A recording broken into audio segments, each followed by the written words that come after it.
Hi everyone, it's Tanya from Shattered Bones. I wanted to do a quick little update for people who are new to my page and to my channel.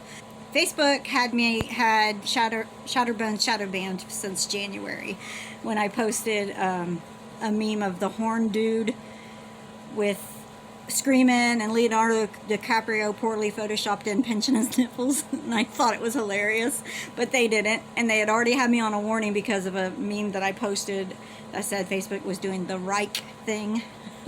So yeah, so my page got completely shadow banned. Most of my followers have not been able to follow me for several months now, and they're all coming back because they did this new page update. So I'm finding all of my friends who I haven't talked to in a few months, and it's so exciting. But I wanted to update you guys because a lot of you didn't know that I have a YouTube channel now. I'm just starting this. It's kind of new. My blog, I'm still writing on that, but it's been slow progress because as I write the blogs, my trauma therapist helps me process all those memories.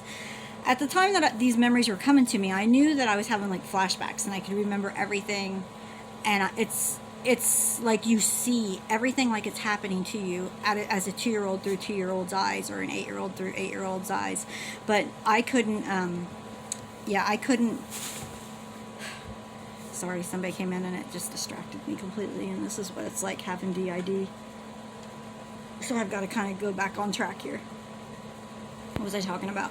Yeah, so if you have a flashback, you remember everything exactly as if it's happening to you then, and you remember it at the age that it happened to you. At least that's how I remember it. The way that my brain protected me as a child, that I've just discovered in April, was that I have one personality. DID used to wrongly be called multiple personality disorder. It's not a whole bunch of different personalities living inside of you. It is one personality that you have, but your psyche has fractured. And I talked about my last blog called The Belt, where I was a little girl, maybe 5, and my father would ritualistically beat me with a belt.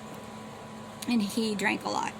And he would make me strip down, lay across his lap, and he would hit me with the belt over and over.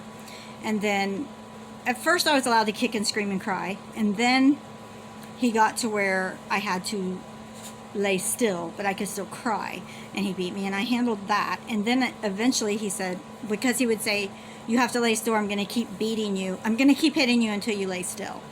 And it's really hard as a little bitty child to be beaten with a belt over and over and over and laying still while that happens.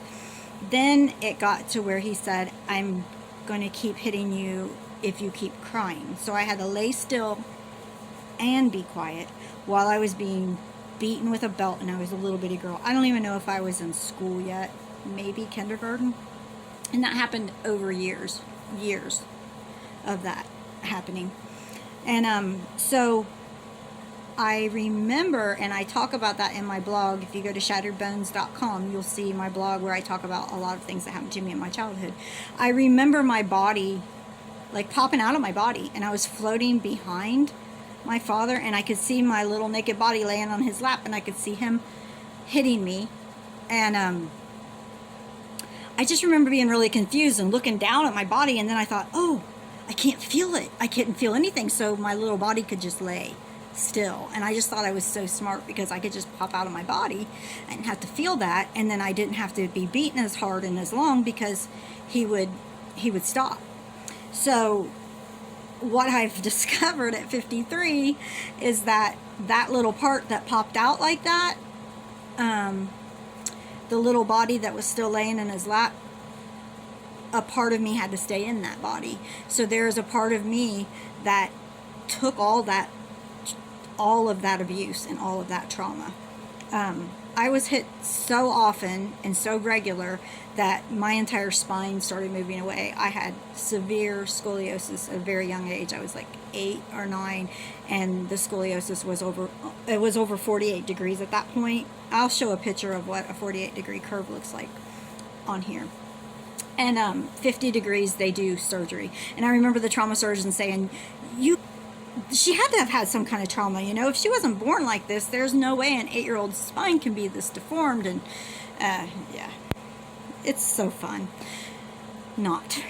So yeah, I'm going to talk to you guys a little more openly about my diagnosis, because my whole point of starting Shatterbones was to, my family shames me and says that Tanya's crazy and all these things. They've done it my whole life. I'm either demon possessed or crazy or whatever, and I would stand against a psychological evaluation against any one of those people, including the cousins and the aunts and the uncles and all of them, because I see a therapist, I see a whole entire trauma team, and I know how sound my mind is. I may have multiple diagnoses, but I can still, I mean, I'm attempting to work again as a nurse, and they've all approved that. So yeah, I'm completely of sound mind. It's just that my brain works a little different than everybody else's.